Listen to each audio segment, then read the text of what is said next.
Hello நண்பா. 2 மனுஷங்க நல்லா ஃபாஸ்டா பெய்யற மழையில நின்னுட்டு இருக்கறதா இமேஜின் பண்ணுங்க. 2 பேர்கிட்டயும் ஒரு பக்கெட் இருக்கு. ஒருத்தர்கிட்ட ரொம்ப பெரிய பக்கெட் இருக்கு, இன்னொருத்தர்கிட்ட சின்ன பக்கெட் இருக்கு. 2 பேரும் இந்த மழை தண்ணிய புடிச்சு அப்புறமா யூஸ் பண்ணலாம்னு நினைக்கிறாங்க. பெரிய பக்கெட்டை வச்சிட்டு இருக்கவரு நிறைய மழை தண்ணிய ஃபாஸ்டா கலெக்ட் பண்ணாலும் அந்த பக்கெட்ல அங்கங்க நிறைய ஓட்டை இருக்கிறதுனால எவ்வளவு நேரம் அந்த மழையில அந்த பக்கெட்டை வச்சிருந்தாலும் அது நிரம்பி வழியிற மாதிரி தெரியல. மழை விட்டதுக்கு அப்புறம் பக்கெட் ஃபுல் ஆயிடுச்சான்னு வந்து செக் பண்ணி பாக்குறப்ப கொஞ்சம் தண்ணி கூட அதுல மிச்சம் இல்லவே இல்ல. ஆனா இன்னொருத்தரு சின்ன பக்கெட் தான் வச்சிருந்தாலும் அது அப்பப்ப ஃபுல்லா நிரம்பிடுறதுனால அவர் வீட்டுக்குள்ள இருக்க ஒரு ஸ்டோரேஜ் டேங்க்ல அதை ஊத்தி வச்சுக்கிட்டு மழை நிக்கிறதுக்குள்ள ஒரு 2-3 பக்கெட் தண்ணிய அப்புறமா யூஸ் பண்றதுக்கு புடிச்சு வச்சுக்கிட்டாரு. இதுதான் இந்த காலத்தோட மாடர்ன் டே பினான்சியல் ரியாலிட்டி. பெரிய பக்கெட் இருக்கவருக்கு அதிக சம்பளம் இருக்கலாம், ஆனா அந்த பெரிய சம்பளத்தை அங்க இங்கன்னு ரேண்டமா அவரு எந்த சிஸ்டம்ஸ் அண்ட் ப்ராசஸையும் ஃபாலோ பண்ணாம ஒரு ஓட்ட பக்கெட் மாதிரி அவரோட சேலரியை லீக் ஆகி போக விட்டுட்டே இருக்கிறதுனால இன்கம் பெருசா இருக்கும், இன்வெஸ்ட்மெண்ட்ஸும் இருக்கும். ஆனா அந்த இன்வெஸ்ட்மெண்ட்ஸ் கொடுக்குற ரிட்டர்ன்ஸை விட இவங்க கட்டுற பர்சனல் லோன் அண்ட் கிரெடிட் கார்டோட இன்ட்ரெஸ்டே அதிகமா இருக்கும். அவங்க பினான்சியல் லைஃபே ஒரு மாதிரி சிஸ்டமேட்டிக்கா இல்லாம பிடிச்சதை வாங்கலாம், வர பிரச்சனையை அப்புறம் பாத்துக்கலாம்னு ஒரு மாதிரி டைரக்ஷன்லெஸ்ஸா இருக்கிறதுனால வெல்த் பில்டிங் ஜேர்னில நிறைய ஓட்டியோட இருக்க பெரிய பக்கெட்ல தண்ணியை பிடிக்கிற மாதிரி தான் இருக்கும். பட் சரியான சிஸ்டம்ஸ் அண்ட் ப்ராசஸஸை ஃபாலோ பண்றவங்க, இன்ஃபேக்ட் அவங்க பினான்சியல் ஜேர்னில சரியான ஆர்டரை ஃபாலோ பண்றவங்க அந்த சின்ன பக்கெட் மாதிரி அவங்களோட இன்கம் கம்மியா இருந்தாலும் அந்த பக்கெட்ல தண்ணிங்கிற பணம் லீக் ஆகி வெளியே போகாம இருக்கிறதுனால அவங்களோட ஃபியூச்சருக்காக மேசிவான வெல்த்தை பில்ட் பண்றாங்க. இந்த டிஃபரன்ஸ் வந்து இவங்களுக்குள்ள இருக்கிற இன்டெலிஜென்ஸ்னால வரல, இவங்களோட பிஹேவியர்னால தான் வருது. பர்டிகுலரா எந்த ஆர்டர்ல அவங்க இன்வெஸ்ட் பண்றாங்கன்ற விஷயம் வந்து பெரிய பக்கெட் இருந்தாலும் அதுல நிறைய ஹோல்ஸ் இருக்கிறதுக்கு காரணமா இருக்கு. நிறைய பேர் வந்து கொஞ்சம் பணம் சம்பாதிச்சு இன்வெஸ்ட்மெண்ட் ஜேர்னியை ஸ்டார்ட் பண்ணணும்னு நினைக்கும் போது ரேண்டமா ஒரு இன்ஃபர்மேஷனையும் கத்துக்கும் போது மியூச்சுவல் ஃபண்ட்ஸை பத்தி கத்துக்கிறப்ப எது பெஸ்டான ஃபண்டுன்னு தேடி அதுல கொஞ்சம் இன்வெஸ்ட்மெண்ட் பண்ணிடுவாங்க. நியூஸ்ல இந்த ஸ்டாக் வந்து ஒரு வருஷத்துலயே இவ்வளவு ரிட்டர்ன் கொடுத்துருக்குன்னு சொன்னா அதுல போய் இன்வெஸ்ட் பண்ணிடுவாங்க. ரீசெண்டா கோல்டு நல்லா விளையாடுது, அது நல்லா ரிட்டர்ன் தரும், சரி அதை போய் வாங்கிடுவோம். ஒரு புது போன் லான்ச் ஆயிருக்கு, கையில காசு இல்ல, பரவாயில்ல இஎம்ஐ போட்டுடலாம். இன்ஸ்டாகிராம் ரீல்ல இந்த நாட்டுல இந்த சீசன்ல போய் விசிட் பண்ணா சூப்பரா இருக்கும்னு கேள்விப்பட்டேன், ஒரு பர்சனல் லோன் எடுத்துக்கிட்டு விசிட் பண்ணிட்டு வருவோம்னு இப்படின்னு அவங்களோட பினான்சியல் சிச்சுவேஷனை புரிஞ்சுக்காம ஷைனி ஆப்ஜெக்ட்ஸ்க்கு பின்னாடி போயிட்டே இருக்கிறதுனால இன்வெஸ்ட்மெண்ட்ஸும் பண்ணுவாங்க, தேவையானதுக்கு லோனும் எடுப்பாங்க, சேவிங்ஸும் பண்ணுவாங்க. இன்கம் வந்துகிட்டே இருக்கும், மாச கடைசியில அது காணாம போயிடும். 5-10 வருஷம் கழிச்சு பார்த்தா கூட வெல்த்னு சொல்லிக்கிறதுக்கு எதுவுமே இருக்காது. ஏன்னா அப்பப்ப ஏதோ அவசர செலவுக்கு கடனை செட்டில் பண்றதுக்குலாம் இவங்க இன்வெஸ்ட்மெண்ட்ஸை வித்து அந்த அமௌண்ட்ஸை செட்டில் பண்ணியிருப்பாங்க. சில வருஷங்களுக்கு அப்புறமா இவ்வளவு இன்கம் இருந்தும் ஏன் நம்மளால வெல்த்தை பில்ட் பண்ண முடியலன்னு கன்ஃபியூஸ்டா இருப்பாங்க. சோ உங்களோட இன்வெஸ்டிங் ஜேர்னில எதை எங்க இருந்து ஆரம்பிக்கணும், எப்படிப்பட்ட சீக்வன்ஸை ஃபாலோ பண்ணீங்கன்னா உங்க வெல்த் பில்டிங் ஜேர்னி ஸ்மூத்தா இருக்கும்ன்றத பத்தி தான் இந்த வீடியோல டீடைலா ஸ்டெப் பை ஸ்டெப்பா தெரிஞ்சுக்க போறோம். சோ வாங்க ஸ்டார்ட் பண்ணலாம். Number 1, analyse your current situation. இந்த வீடியோ பார்க்குற நிறைய பேர் அவங்களோட ஃபினான்சஸை ஃபிக்ஸ் பண்ணணுன்ற எண்ணத்தோட தான் இருப்பீங்க. ஆனா அப்படிப்பட்ட எண்ணத்துல இருந்தாலும் எல்லாருமே லைஃபோட டிஃப்ரெண்ட் ஸ்டேஜஸ்ல இருப்பீங்க. உங்கள ஒரு சில பேர் இப்பதான் உங்க ஃபர்ஸ்ட் ஜாபை ஸ்டார்ட் பண்ணி 2-3 வருஷம் ஆயிருக்கும். புதுசா சம்பாதிக்கிற ஜோஷ்ல வந்து இஷ்டத்துக்கு உங்களுக்கு ஆசைப்பட்ட பொருள்லாம் வாங்கிட்டு எந்த சேவிங்ஸும் பண்ணவே இல்லையே அப்படிங்கிற மைண்ட் செட்டோட இருப்பீங்க. ஒரு சில பேர் ரொம்ப காலத்துக்கு ஒர்க் பண்ணிட்டு இருப்பீங்க, ஆனா நிறைய கடனோட இருக்கிற சிச்சுவேஷன்ல இருப்பீங்க. ஏன் ஒரு சில பேர் காலேஜ் ஸ்டூடெண்ட்ஸா கூட இருப்பீங்க. ஒரு சில பேர் மிடில் ஏஜ்ல இருந்துகிட்டு கடனையும் கட்டி முடிக்கல, இன்வெஸ்ட்மெண்ட்டையும் இன்னும் ஸ்டார்ட் பண்ணல, எப்படிதான் இந்த நிலைமையில இருந்து தப்பிக்கிறதுன்னு யோசிச்சுட்டு இருப்பீங்க. இப்படி நீங்க எந்த நிலைமையில இருந்தீங்கனாலும் உங்க நிலைமை என்னன்றதை புரிஞ்சுக்கோங்க. ஃபர்ஸ்ட் ஜீரோன்ற நிலைமையில இருக்கிறீங்களா, நெகட்டிவ் நெட்வொர்த்தோட இருக்கிறீங்களா, இல்ல பாசிட்டிவ் நெட்வொர்த்தோட இருக்கிறீங்களான்றத தெரிஞ்சுக்கோங்க. நெகட்டிவ் நெட்வொர்த்தோட கிரெடிட் கார்டோட ஹையர் இன்ட்ரெஸ்ட் ரேட்லாம் பே பண்ணிட்டு இருக்கும் போது நீங்க எப்படிப்பட்ட இன்வெஸ்ட்மெண்ட் பண்ணாலும் அது அந்த இன்ட்ரெஸ்ட் ரேட்டை மீறி உங்களுக்கு ரிட்டர்ன்ஸை தர போறது இல்ல. அட்லீஸ்ட் ஜீரோலயோ இல்ல பாசிட்டிவ் நெட்வொர்த்தோட இருந்தீங்கன்னா தான் நீங்க இன்வெஸ்ட்மெண்ட்டை பத்தியே யோசிக்கணும். ஜீரோ நெட்வொர்த்தோட இருக்கிறீங்கன்னா ரொம்ப அக்ரெசிவா இன்வெஸ்ட் பண்றதுக்கு முன்னாடி ஏதாவது பிரச்சனை வந்தா, எமர்ஜென்சி வந்தா, பைக் கார்லாம் ரிப்பேர் ஆயிட்டா இந்த செலவை சமாளிக்கிறதுக்கு இன்வெஸ்ட்மெண்ட்டை வித்து தான் அந்த செலவு பண்ண போறேன்ற நிலைமையில நீங்க இருக்கக்கூடாது. சோ ஜீரோல இருக்கீங்கன்னா ஃபர்ஸ்ட் எமர்ஜென்சி ஃபண்டை பில்ட் பண்றது உங்களோட ப்ரையாரிட்டியா இருக்கணும். கடன்ல இருக்கீங்கன்னா ஹோம் லோனை தவிர மத்த எந்த ஹை இன்ட்ரெஸ்ட் லோன் வாங்கி வச்சிருந்தாலும் நீங்க அந்த கடனை முடிக்கிறது தான் ஃபர்ஸ்ட் ப்ரையாரிட்டியோட இருக்கணும். பாசிட்டிவ் நெட்வொர்த்தோட இருக்கிறீங்க, ஒரு 2-3 மாசத்துக்காவது எந்த ஒரு எமர்ஜென்சினாலும் என்னால அந்த ஃபண்ட்ல இருந்து எடுத்து ஃபேஸ் பண்ண முடியும்ன்ற நிலைமையில இருக்கும்போது தான் நீங்க நல்லா இன்வெஸ்ட் பண்ண போறேன்ற அப்படி ஒரு எண்ணத்துக்கே வரணும். ஏன்னா இன்வெஸ்டிங் ஜேர்னியே வாலடைலா இருக்கும், நிறைய அப்ஸ் அண்ட் டவுன்ஸ் இருக்கும். உங்க பொறுமையை டெஸ்ட் பண்ணும். ஆக்டிவா நீங்க சம்பாதிக்கிற மாதிரி இந்த நேரத்துக்கு எனக்கு இவ்வளவு பணம் கிடைக்கும், இந்த நேரத்துக்கு எனக்கு இவ்வளவு ரிட்டர்ன் கிடைக்கும்ன்ற மாதிரி சொல்லி வச்சு அதுல பணம் சம்பாதிக்க முடியாது. இன் ஷார்ட் மெஜாரிட்டியா நல்ல ரிட்டர்ன்ஸ் கொடுக்கக்கூடிய இன்வெஸ்ட்மெண்ட்ஸ் எல்லாம் பிரெடிக்டபிள் ரிட்டர்ன்ஸ் தராது. இதனால எந்த ஒரு இன்வெஸ்டிங் இன்ஸ்ட்ருமெண்ட்லயும் நீங்க இன்வெஸ்ட் பண்றதுக்கு முன்னாடி உங்க சிச்சுவேஷன் என்ன, நம்ம நிலைமை எப்படி இருக்கு அப்படிங்கறத புரிஞ்சுக்கிட்டு ஹை இன்ட்ரெஸ்ட் லோன் இருந்தா அதை கிளியர் பண்றத ஃபர்ஸ்ட் ப்ரையாரிட்டி மெச்சூரிட்டியோட வச்சுக்கிட்டு ஜீரோல இருந்தீங்கன்னா எமர்ஜென்சி ஃபண்டை பில்டப் பண்ணிட்டு ஓரளவுக்கு சேஃப்டி நெட்டை பில்ட் பண்ணிட்டேன் அப்படிங்கிற எண்ணத்தோட இருக்கும்போது தான் நீங்க இன்வெஸ்ட்மெண்ட்ஸ் பக்கமே போகணும். ஏன்னா ஃபவுண்டேஷனே ஸ்ட்ராங்கா இல்லாத பில்டிங்கை நீங்க எழுப்புனீங்கன்னா நீங்க கட்டுற வீடு என்னைக்காவது ஒரு நாள் இடிஞ்சு விழுந்துரும். ஸோ உங்க லைஃப் அனலைஸ் பண்ணி நீங்க எந்த ஸ்டேஜ்ல இருக்கீங்கன்ற விஷயத்த ஃபர்ஸ்ட் கண்டுபிடிங்க. இதுதான் நீங்க ஃபுல் ஃபிளெஜ்டா உங்க இன்வெஸ்ட்மெண்ட் ஜேர்னியை ஸ்டார்ட் பண்றதுக்கு முன்னாடி பண்ண வேண்டிய ஃபர்ஸ்ட் ஸ்டெப்பா இருக்கும். Number 2, don't wait for the stars to align. First உங்க சிச்சுவேஷன் என்னன்றதை நீங்க புரிஞ்சுக்கிட்டதுக்கு அப்புறமா இப்ப எந்த நிலைமையில இருக்கீங்கன்றதை தெரிஞ்சு வச்சிருப்பீங்க. ஆனா இந்த நிலைமையை தெரிஞ்சுக்கிட்டதுக்கு அப்புறமா கூட எல்லாத்தையும் ஃபிக்ஸ் பண்ணிட்டு உங்க இன்வெஸ்ட்மெண்ட் ஜேர்னியை ஸ்டார்ட் பண்றதுக்கு சரியான நேரங்காலம் வரும் அப்படின்னு வெயிட் பண்ணிக்கிட்டே இருந்தீங்கன்னா நீங்க காஸ்ட் ஆஃப் வெயிட்டிங்கோட பிரைஸை பே பண்ண ஸ்டார்ட் பண்ணிடுவீங்க. அப்படி என்ன காஸ்ட் நம்ம கொடுக்க வேண்டிய இருக்கும்னு கேட்டீங்கன்னா இந்த கால்குலேஷனை பாருங்க. ஏன்னா இதுக்கு மேலே வெயிட் பண்றது எந்த விதத்திலையும் உங்க பினான்சியல் ஜேர்னிக்கு உதவாதுன்றதை புரிஞ்சுக்கோங்க. ஏன்னா இப்போ ஒருத்தர் கிஷோர்னு இருக்காரு, 21 வயசுல ஃபர்ஸ்ட் ஜாபுக்கு போனதுல இருந்து இன்வெஸ்டிங்கா ஸ்டார்ட் பண்ணிட்டாரு. வருஷத்துக்கு ஒரு 25,000 இன்வெஸ்ட் பண்றாரு. இதை ரொம்ப காலத்துக்குலாம் பண்ணல, அவரோட 30 வயசு வரைக்கும் தான் பண்றாரு. ஆவரேஜா வருஷத்துக்கு 13% ரிட்டர்ன் கொடுக்கக்கூடிய ஒரு நார்மலான பாசிவ் இண்டெக்ஸ் ஃபண்ட்ல தான் பண்றாரு. ஏதோ ஒரு காரணத்துக்காக 30 வயசுல இருந்து இன்வெஸ்ட் பண்றதே நிறுத்திட்டாரு. 60 வயசுல நம்ம ரிட்டையர் ஆகும்போது ஓபன் பண்ணி பார்க்கலாம்னு விட்டுட்டாரு. ஆனா குமார் வந்து 30 வயசுல தான் ஆரம்பிச்சாரு. கிஷோர் மாதிரி இல்லாம வருஷத்துக்கு 60,000 இன்வெஸ்ட் பண்ணாரு. அவரோட 31st இயர்ல இருந்து 60 ஏஜ் வரைக்கும் விடாம கண்டினியூஸா இன்வெஸ்ட் பண்ணாரு. கிஷோர் டோட்டலா இன்வெஸ்ட் பண்ண கேபிட்டல் 2.5 லட்சம், குமார் டோட்டலா இன்வெஸ்ட் பண்ண கேபிட்டல் வந்து 18 லட்சம். இவங்க 2 பேர்ல யாருக்கு அதிகமா ரிட்டர்ன் வரும்னு உங்களை கேட்டா நீங்க என்ன பதில் கொடுப்பீங்க? மோஸ்ட் பீப்புள் வந்து ஆப்வியஸா குமாருக்கு தான் அதிக ரிட்டர்ன் கிடைக்கும்னு நினைச்சிருப்பீங்க. ஆனா ரியாலிட்டியில இந்த கால்குலேஷனை பண்ணும்போது தான் ஆக்சுவலா உங்களுக்கு 60 இயர்ஸ் ஆகும்போது கிஷோர் 2 crores 3 lakhsன்ற ஒரு அமௌண்ட்டையும் குமார் வந்து 1 crore 98 lakhsன்ற ஒரு அமௌண்ட்டையும் earn பண்ணிருப்பாரு. அதாவது லேட்டா ஆரம்பிச்ச ஒரே காரணத்தினால கிஷோரை விட அதிகமா இன்வெஸ்ட் பண்ணாலும் குமாரால 5 லட்சம் ரிட்டர்ன்ஸை கம்மியா தான் ஜென்ரேட் பண்ண முடிஞ்சது. இதுதான் உண்மையான காஸ்ட் ஆஃப் வெயிட்டிங். லேட்டா ஆரம்பிச்சு அதிகமா இன்வெஸ்ட் பண்ணாலும் ஏர்லியா இன்வெஸ்ட் பண்றவங்களோட ரிட்டர்ன்ஸை நம்ம கேட்ச் அப் பண்றது ரொம்ப கஷ்டமா போயிடும். அன்லெஸ் அண்ட் அன்டில் 30 வயசுல நம்ம ரொம்ப பெரிய கேபிட்டல்ல ஒரே டெப்ளாய் பண்ணி அந்த லாஸ்ட் டெக்கேட கேட்ச் அப் பண்ணலாம். பட் நார்மலா மிடில் கிளாஸ் மக்களால அவ்வளவு பெரிய கேபிட்டல்ல ஒன்னா சேர்த்து வச்சு ஒரேடியா இன்வெஸ்ட் பண்றது அவ்வளவு ஈஸியான விஷயம் கிடையாது. ஏன்னா மோஸ்ட் பீப்புள் வந்து மாச சம்பளம் வாங்கிக்கிட்டு நிறைய எக்ஸ்பென்சஸ் மேனேஜ் பண்ணிட்டு அந்த சம்பளத்துல ஒரு போர்ஷனை தான் இன்வெஸ்ட் பண்ற நிலைமையில இருப்போம். அதுவும் 30sன்ற இந்த டெக்கேட்ல நம்ம ஃபேமிலில ஆரம்பிச்சிட்டோம்னா எக்ஸ்பென்சஸ் ரொம்ப அதிகமாயிடும். இந்த லாஸ்ட் டெக்கேட கேட்ச் அப் பண்றது பிராக்டிகலா பார்க்கும்போது நம்ம நினைக்கிற அளவுக்கு அவ்வளவு ஈஸியா இருக்காது. உங்ககிட்ட பணமே இருந்தா கூட லம்சமா ஒரு அமௌண்ட் இன்வெஸ்ட் பண்ணலாம்னு போகிறப்ப நம்ம மொத்த காசு போட்ட உடனே மார்க்கெட் குறைஞ்சிருச்சுன்னா என்ன பண்றது? அது லாபத்துல வர வரைக்கும் நமக்கு டிசப்பாயிண்டிங்கான ஃபீலிங்கா இருக்குமே அப்படின்னு லம்சம் இன்வெஸ்ட்மெண்ட்ஸ்ல இந்த காம்ப்ளிகேஷன்ஸ்லாம் இருக்கு. இதனால இன்வெஸ்டிங் ஸ்டார்ட் பண்றதுக்கே ரொம்ப நாள் வெயிட் பண்றது கூட நமக்கு ஃபியூச்சர்ல பணமே இருந்தாலும் ஒரு பெரிய காம்ப்ளிகேஷனை தான் கொடுக்கும். ஸோ இது வரைக்கும் அதிக இன்கம் இருந்தாலும் நம்ம ஃபினான்ஷியல் பிஹேவியர் சரியா இருந்தாதான் ஃபினான்ஷியல் இண்டிபெண்டன்ஸ் நமக்கு கிடைக்கும்ன்றதை புரிஞ்சுக்கிட்டோம். அதிக இன்ட்ரெஸ்ட் கொடுத்து லோன் கட்டிட்டு இருக்க நேரத்துல நீங்க எந்த பிளானும் இல்லாம ரேண்டமா அப்படி இப்படின்னு இன்வெஸ்ட் பண்ணிட்டு இருந்தா அது உங்களோட நெட்வொர்த்தை இம்ப்ரூவ் பண்ண ஹெல்ப் பண்ணாதுன்றத புரிஞ்சுக்கிட்டோம். நீங்க எந்த சிச்சுவேஷன்ல இருக்கீங்கன்றத புரிஞ்சுக்கிட்டு அதுக்கு தகுந்த மாதிரி கடனை மேனேஜ் பண்ணிக்கிட்டு எமர்ஜென்சி ஃபண்ட்ஸை பில்ட் பண்ணிக்கிட்டு அதுக்கப்புறம் இன்வெஸ்டிங் பண்ணீங்கன்னா தான் பிரச்சனை வரப்ப அந்த இன்வெஸ்ட்மெண்ட்டை வித்து அந்த சிச்சுவேஷனை சமாளிக்கலாம்ன்ற நிலைமையில இருக்க மாட்டீங்க. உங்க நெட்வொர்க் அப்பதான் கொஞ்சமாவது பாசிட்டிவ் சைட்லயே போகும்ன்றத புரிஞ்சுக்கிட்டோம். But at the same time கடனெல்லாம் முடிச்சுக்கிட்டு அதுக்கப்புறம் இன்வெஸ்ட் பண்றேன்னு ரொம்ப காலம் வெயிட் பண்ணீங்கன்னா அதோட காஸ்ட் ஆஃப் வெயிட்டிங் ரொம்ப அதிகமா இருக்கும்ன்ற விஷயத்தையும் ரியலைஸ் பண்ணிட்டோம். இப்போ இந்த விஷயங்கள் எல்லாம் தெரிஞ்சதுக்கு அப்புறம் உங்க இன்வெஸ்டிங் ஆர்டரை சரியா ஃபிக்ஸ் பண்றதுக்கு இப்ப அடுத்த வர ஸ்டெப்ஸ் உங்களுக்கு யூஸ்ஃபுல்லா இருக்கும். நம்பர் 3, செட் த பேசிக்ஸ் ரைட்.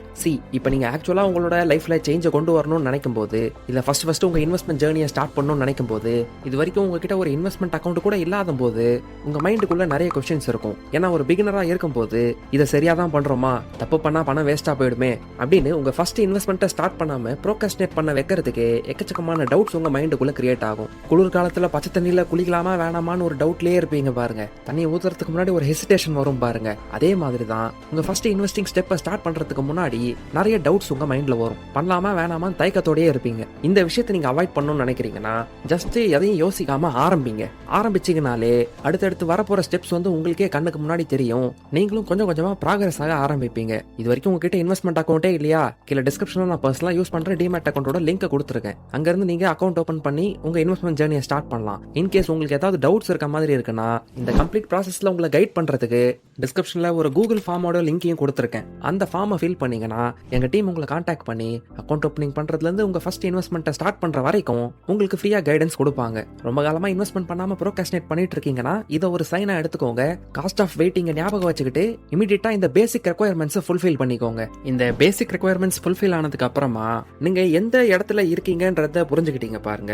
அது இப்ப உங்களுக்கு ரொம்ப அதிகமா யூஸ்ஃபுல்லா இருக்கும். ஏன்னா இப்ப உங்க கண்ணு முன்னாடி ஒரு பேசிக்கான இன்வெஸ்ட்மெண்ட் ஹைரார்கி மாதிரி கொடுத்துருக்கேன் பாருங்க. இதோட லெஃப்ட் சைடுல நம்மளோட வெல்த் டெஸ்ட்ராயர்ஸ் இருக்கு, ரைட் சைடுல நம்மளோட வெல்த் பில்டர்ஸ் இருக்கு. உங்க எய்மே என்னவா இருக்கணும்னா இந்த லெஃப்ட் சைடுல இருக்க வெல்த் டெஸ்ட்ராயர்ஸை எந்த அளவுக்கு அவாய்ட் பண்ண முடியுதோ அவாய்ட் பண்ணிட்டு ரைட் சைடுல இருக்க வெல்த் பில்டர்ஸ் எல்லாத்தையும் நீங்க ஓன் பண்ண ஆரம்பிக்கணும். இப்போ ஒரு மனுஷனா நீங்க உங்க ஃபினான்ஷியல் லைஃப்ல எந்த ஸ்டேஜ்ல இருக்கீங்கன்றது எனக்கு தெரியாது. ஆனா இந்த வீடியோவை பாக்குற நீங்க இந்த விஷயத்த ஒரு ரெஃபரன்ஸ் சார்ட் மாதிரி வச்சுக்கிட்டு உங்ககிட்ட உங்க இன்கம் வந்த உடனே நார்மல் உங்க பேசிக் எக்ஸ்பென்சஸ் அண்ட் செலவுகள்லாம் போக உங்க பணத்தோட மெஜாரிட்டி போர்ஷன் வந்து இந்த வெல்த் டெஸ்ட்ராயர்ஸ் பக்கம் போகுதா, வெல்த்தை மெயின்டைன் பண்ற செக்ஷனுக்கு போகுதா, இல்ல வெல்த் பில்டர்ஸ் பக்கம் போகுதான்ற மாதிரி நீங்க அனலைஸ் பண்ணி பாருங்க. ஒரு காலேஜ் ஸ்டூடெண்டா அப்சல்யூட் ஜீரோல இருந்து ஆரம்பிக்கிறீங்கன்னா உங்ககிட்ட ஸ்டேபிளான இன்கமும் இல்ல, எந்த கடனும் இல்ல, ஆனா கன்சிஸ்டன்டா கொஞ்சம் பாக்கெட் மணி அங்க இங்க இருந்து கிடைக்குதுன்னா அதுல ஒரு போர்ஷன் எடுத்து இந்த வெல்த் பில்டர்ஸ்ல மினிமம் காஸ்ட்ல கிடைக்கக்கூடிய விஷயங்கள்ல இன்வெஸ்ட் பண்ணுங்க. ஏன்னா உங்ககிட்ட ஒரு இன்வெஸ்ட்மெண்ட் அக்கௌண்ட் இருந்தா நீங்க 100 ரூபீஸ்ல இருந்து மியூச்சுவல் ஃபண்ட்ஸ்ல எஸ்ஐபி ஸ்டார்ட் பண்ணலாம், கோல்ட் டிடிஎஃப் வாங்கலாம், இந்த ஆர்டர்ல இருந்து உங்க இன்வெஸ்ட்மெண்ட் ஜர்னியை ஸ்டார்ட் பண்ணலாம். பட் நீங்க காலேஜ் முடிச்சுட்டு ஒரு ஃபர்ஸ்ட் வேலைக்கு சேர்ந்துட்டீங்க, ஸ்டேபிளான இன்கம் இருக்கு அப்படிங்கிற சிச்சுவேஷன்ல அடல்ட் லைஃப் என்டர் ஆகுறீங்க. அப்போ ஒரு மாசம் 5000 உங்களால இன்வெஸ்ட் பண்ண முடியும் அப்படிங்கிற பட்ஜெட் உங்ககிட்ட இருக்குன்னா எமர்ஜென்சி ஃபண்டை இது வரைக்கும் பில்டு பண்ணலனா ரொம்ப பெருசா இன்வெஸ்ட்மெண்ட் பண்றதுக்கு முன்னாடி 5000 ரூபாய் பட்ஜெட்ல 60% எமர்ஜென்சி ஃபண்டை பில்டு பண்றதுக்கு ரீடைரக்ட் பண்ணுங்க, 40% வெல்த் பில்டு பண்றதுக்கு ரீடைரக்ட் பண்ணுங்க. அப்படின்னா ஒரு 3000 பிக்ஸ்ட் டெபாசிட்லயும் 2000 எஸ்ஐபியோ இல்ல கோல்ட் டிடிஎஃப்லயோ இன்வெஸ்ட் பண்ணலாம். ஒன்ஸ் நீங்க கம்ஃபர்டபுளா ஃபீல் பண்ற அளவுக்கு எமர்ஜென்சி ஃபண்டை பில்டு பண்ணிட்டீங்கன்னா அதுக்கப்புறம் ஃபுல் ஃபிளெஜ்டா நீங்க இன்வெஸ்ட் பண்ண ஆரம்பிக்கலாம். அதாவது வெல்த் பில்டர்ஸ்ல மட்டும் ஃபோக்கஸ் பண்ணலாம். அதுவே உங்களுக்கு கடன் இருக்குன்னா அதுவும் இருக்கிற கடன் வந்து இந்த வெல்த் டெஸ்ட்ராயர்ஸ்ல இருக்கிற ஹையஸ்ட் இன்ட்ரெஸ்ட் ரேட் சார்ஜ் பண்ற சில விஷயங்கள்ல இருக்குன்னா நீங்க என்னதான் அங்க இன்வெஸ்ட் பண்ணாலும் அது அங்க கொடுக்குற ரிட்டர்னை விட டபுள் மடங்கு இங்க இன்ட்ரெஸ்ட் பே பண்ணிட்டு இருப்பீங்க. அதனால உங்களுக்கு அதிகமான இன்ட்ரெஸ்ட் இருந்ததுன்னா உங்க எக்ஸஸ் கேஷ்ல நீங்க 80% டெட் ரீபேமெண்ட்டுக்கு தான் ஃபோக்கஸ் பண்ணணும். பேலன்ஸ் இருக்க 20% தான் நீங்க வெல்த்தை மெயின்டைன் பண்றதுக்கோ இல்ல வெல்த்தை பில்ட் பண்றதுக்கோ அலோகேட் பண்ணணும். கடனை திரும்ப கட்டுறதுக்கு டெட் ஸ்னோபால் மெத்தட் இல்ல டெட் அவலான்ச் மெத்தட்னு 2 மெத்தட் இருக்கு. டெட் ஸ்னோபால் மெத்தட்ல இன்ட்ரெஸ்ட் ரேட் எல்லாம் கண்டுக்காம உங்ககிட்ட இருக்க எந்த கடன் வந்து இருக்கிறதுலே கம்மி அமௌண்ட் இருக்குதோ அதை கட்டி முடிக்கிறதுல ஃபர்ஸ்ட் ஃபோக்கஸ் பண்ணி ஒரு மொமெண்டம் கெயின் பண்ண பாப்பீங்க. அதுக்கப்புறம் அடுத்தடுத்த பெரிய அமௌண்ட் கடன் பக்கம் போவீங்க. டெட் அவலான்ச் மெத்தட்ல பாத்தீங்கன்னா இருக்கிறதுல எது ஹையஸ்ட் இன்ட்ரெஸ்ட் ரேட் கட்டிட்டு இருக்கீங்களோ அதை முதல்ல க்ளோஸ் பண்றதுக்கு ட்ரை பண்ணுவீங்க. அதுக்கப்புறம் அதுக்கு கம்மியா கட்டுற இன்ட்ரெஸ்ட் ரேட்டை முடிச்சுக்கிட்டு வருவீங்க. இப்படியே கொஞ்சம் கொஞ்சமா உங்க எய்மே இந்த லெஃப்ட் சைட்ல இருந்து ரைட் சைடு பக்கம் வந்துடணும், நெகட்டிவ் காம்பவுண்டிங்ல இருந்து பாசிட்டிவ் காம்பவுண்டிங் சைடுக்கு வந்துடணும்ன்றது தான் உங்க எண்ணமா இருக்கணும். ஏன்னா பணத்தை நல்லா மேனேஜ் பண்றவங்க தெரிஞ்சோ தெரியாமலோ இந்த பாசிட்டிவ் சைட்ல தான் நம்ம இருக்கணும்ன்ற எண்ணத்தோட இருப்பாங்க. அந்த தாட்ஸ் தான் அவங்க மணி மேனேஜ்மெண்ட் ஆக்ஷன்ஸ்ல ரிஃப்ளெக்ட் ஆகுது. மணி மேனேஜ்மெண்ட்ல இந்த மைண்ட் செட்டை தான் அவங்க பேசிக்ஸா ஃபாலோ பண்றாங்க. சோ உங்க ஃபினான்ஷியல் ஜேர்னியை நீங்க ஆரம்பிக்கும் போது நல்லா மழை வரும்போது அதை பிடிக்க தெரியாத ஓட்ட பக்கெட்டா இருக்கக்கூடாதுன்னு நினைச்சீங்கன்னா இந்த பேசிக்ஸை தான் நீங்க ஃபர்ஸ்ட் சரி பண்ணணும்ன்றத புரிஞ்சுக்கோங்க. Number 4, the smartest order to invest. சரி, இப்போ உங்க சிச்சுவேஷனை பத்தி நீங்க தெளிவா புரிஞ்சுக்கிட்டீங்க. ஒரு பிகினரா இந்த வெல்த் மெயின்டெனன்ஸ்லயும் வெல்த் பில்டர் செக்ஷன்லயும் நீங்க ஆரம்பிக்கணும்னு நினைக்கிறீங்கன்னா நீங்க ஆரம்பிக்கிறதுக்கான பெஸ்ட் ஆர்டர் என்னவா இருக்கும்னு கேட்டீங்கன்னா எமர்ஜென்சி ஃபண்டை பில்ட் பண்றதுக்கு fixed deposits and liquid mutual funds உங்களுக்கு ரொம்ப ஹெல்ப்ஃபுல்லா இருக்கும். இது உங்களுக்கு பேசிக்கான வெல்த் மெயின்டெனன்ஸா இருக்கும். பணத்தை சேர்த்து வைக்கணும்னு நினைச்சு ஒரு அமௌண்ட்டை சேர்க்கிறப்ப அது ஒரு வருஷத்துக்குள்ளேயே இன்ஃபிளேஷனால அதோட வேல்யூ லூஸ் பண்ணக்கூடாதுன்னு நினைக்கிறீங்கன்னா இந்த ப்ராடக்ட்ஸ் அதுக்கு ஹெல்ப் பண்ணும். ஆனா வெல்த் பில்டர் செக்ஷன்ல நீங்க ஃபர்ஸ்ட் ஆரம்பிக்கக்கூடிய விஷயம் என்னவா இருக்கணும்னா equity mutual funds, equity based ETFs and gold ETFs தான் உங்களோட என்ட்ரி லெவல் இன்வெஸ்ட்மெண்ட் ப்ராடக்ட்ஸா இருக்கணும். நீங்க அண்டர் 50,000 earn பண்றீங்கன்னா இன்வெஸ்ட்மெண்டால உங்க வெல்த் பில்ட் ஆகிறத விட உங்க இன்கமால தான் அதிகமா வெல்த் பில்ட் ஆகிறதுக்கு வாய்ப்பு இருக்கு. ஸோ இண்டிவிஜுவல் இன்வெஸ்ட்மெண்ட்ஸ்ல இந்த நேரத்தில் நீங்க ஃபோக்கஸ் பண்ணாம சிம்பிளா இந்த 3 விஷயங்கள்ல உங்களோட பட்ஜெட்டுக்கு தகுந்த மாதிரி எஸ்ஐபிஸ் செட் பண்ணிட்டு நீங்க பாட்டுக்கிட்டு உங்க வேலையை பாருங்க. இன்கம் இன்க்ரீஸ் பண்றதுல ஃபோக்கஸ் பண்ணுங்க. ஒன்ஸ் 50,000க்கு மேல ஆனா அண்டர் 1 lakh அப்படிங்கிற கேட்டகரியில earn பண்ண ஸ்டார்ட் பண்றீங்கன்னா உங்களுக்கு கல்யாணம் ஆகல, மிகப்பெரிய ரெஸ்பான்சிபிலிட்டிஸ்லாம் இப்போதைக்கு இல்லைன்னா உங்க பேசிக் எக்ஸ்பென்சஸ் எல்லாமே முடிஞ்சதுக்கு அப்புறம் உங்க கையில நிறைய பணம் தங்கும். இந்த ஸ்டேஜ்ல நீங்க நல்லா டைம் எடுத்து ஃபண்டமெண்டல்ஸ் அண்ட் டெக்னிக்கல் அனாலிசிஸ்லாம் கத்துக்கிட்டு இப்போ உங்ககிட்ட முன்ன இருந்ததை விட கொஞ்சம் கேபிட்டல் அதிகமா இருக்கிறதுனால ஒரு ஸ்டெப் மேல போய் இண்டிவிஜுவல் ஸ்டாக்ஸ்ல இன்வெஸ்ட் பண்ண ஆரம்பிக்கலாம். அதுவும் இந்த ஸ்டேஜ்ல நீங்க இந்தியன் மார்க்கெட்ல இருக்கிற விஷயங்களை கத்துக்கிட்டு இன்வெஸ்ட் பண்றதுக்கு உங்க time, energy and money maximise ஆயிடும். கத்துக்க நிறைய விஷயங்களை டெய்லி கத்துக்கிட்டே இருக்கிற மாதிரி இருக்கும். ஒன்ஸ் 1 lakh லேக்குக்கு மேல earn பண்ண ஸ்டார்ட் பண்ணிட்டீங்க, நிறைய டிஸ்கிரிஷனரி இன்கம் இருக்கு, அதாவது உங்க செலவெல்லாம் போக கையில நிறைய பணம் தங்குது, அதை சரியா யூஸ் பண்ணிக்கணும்னு நீங்க நினைக்கிற நேரத்துல அடுத்த ஸ்டெப் எடுத்து வச்சு நீங்க யூஎஸ் மார்க்கெட்டை எக்ஸ்ப்ளோர் பண்ண ஸ்டார்ட் பண்ணலாம். எஸ், 50,000க்கு மேல உங்க இன்கம் இருந்ததுனாலே யூஎஸ் மார்க்கெட்ல நீங்க இன்வெஸ்ட் பண்ண முடியும் தான். பட் ஏன் இந்த லெவல்ல சொல்றேன்னா, ஒன்ஸ் நீங்க உங்க இன்வெஸ்ட்மெண்ட்ஸ்ல நிறைய டைவர்சிஃபை பண்றப்ப இந்த டாக்ஸ் ஃபைலிங்லாம் கொஞ்சம் காம்ப்ளிகேட்டடா ஆகிட்டே போகும். ஸோ அந்த லெவல்ல இன்கம் வச்சுக்கிட்டு டாக்ஸ் கன்சல்டன்ட் எல்லாம் போய் பார்த்துக்கிட்டு சரியா டாக்ஸ் ஃபைல் பண்றதுக்கு உங்களுக்கு கம்ஃபர்டபுளா இருக்காதுன்ற காரணத்துக்காக தான் ஒரு கம்ஃபர்டபுள் இன்கம் ஸ்டேஜை ரீச் பண்ணதுக்கு அப்புறம் யூஎஸ் டாக்ஸை எக்ஸ்ப்ளோர் பண்ணுங்கன்னு சொல்றேன்.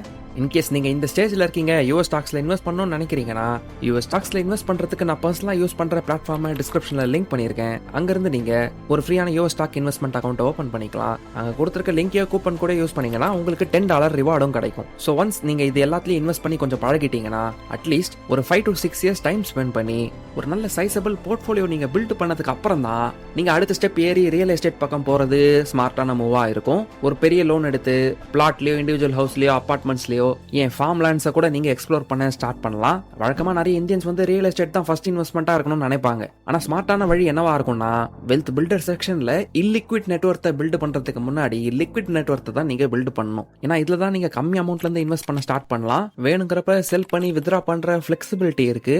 எங்கேஜ்ல இருந்து ஸ்டார்ட் பண்றதுனால லேர்னிங்கும் காம்பவுண்டிங்கும் மிஸ் பண்ண மாட்டீங்க. காஸ்ட் ஆஃப் வெயிட்டிங்க்கு பே பண்ண மாட்டீங்க. என்ட்ரி லெவலுக்கே ரியல் எஸ்டேட் பக்கம் போயிட்டீங்கன்னா பாசிட்டிவ் சைட் நெட்வொர்க்ல வராம வாங்கின லோனுக்கு இன்ட்ரெஸ்ட் கட்டிக்கிட்டு ரொம்ப காலத்துக்கு நெகட்டிவ் நெட்வொர்க்லயும் வெல்த் மெயின்டெனன்ஸ்லயுமே ஸ்டக் ஆயிட்டு இருப்பீங்க. சரி, இது நமக்கு தேவையில்லை, விற்கலாம் நினைச்சா கூட நினைச்ச நேரத்துக்கு அதை விற்க முடியாது. இந்த காரணத்தினால தான் லிக்விட் நெட்வொர்க்கை கொஞ்சம் நல்லா பில்ட் பண்ணதுக்கு அப்புறம் இன்கமையும் அதிகரிச்சதுக்கு அப்புறம் தான் வெல்த் பில்டர் செக்ஷன்ல நம்ம ரியல் எஸ்டேட் பக்கம் வரும். பட் யூஸ்வலா நிறைய பேர் வந்து இதுக்கு அப்படியே ஆப்போசிட்டா தான் பண்ணுவாங்க. ஃபர்ஸ்டே பெரிய ஹை டிக்கெட் சைஸ் இருக்க இன்வெஸ்ட்மெண்ட் ப்ராடக்டான ரியல் எஸ்டேட் பக்கம் போயிடுவாங்க, கடனையும் வாங்கிடுவாங்க. எஸ், அவங்க வாங்கின கடனுக்கு அந்த சொத்தோட மதிப்பு ஏறும். பட் அதுக்கு தகுந்த மாதிரி இன்ட்ரெஸ்ட் ரேட்டை கட்டிக்கிட்டு அது ரெண்டும் கேன்சல் அவுட் ஆகி ரொம்ப காலத்துக்கு நெகட்டிவ் நெட்வொர்த்தோடையும் இல்லிக்விட் நெட்வொர்த்தோடையும் மாட்டிக்கிட்டு இருப்பாங்க. ஆக்சலரேட்டட் வெல்த் பில்டிங் ஆப்பர்ச்சுனிட்டியை இழந்துருவாங்க.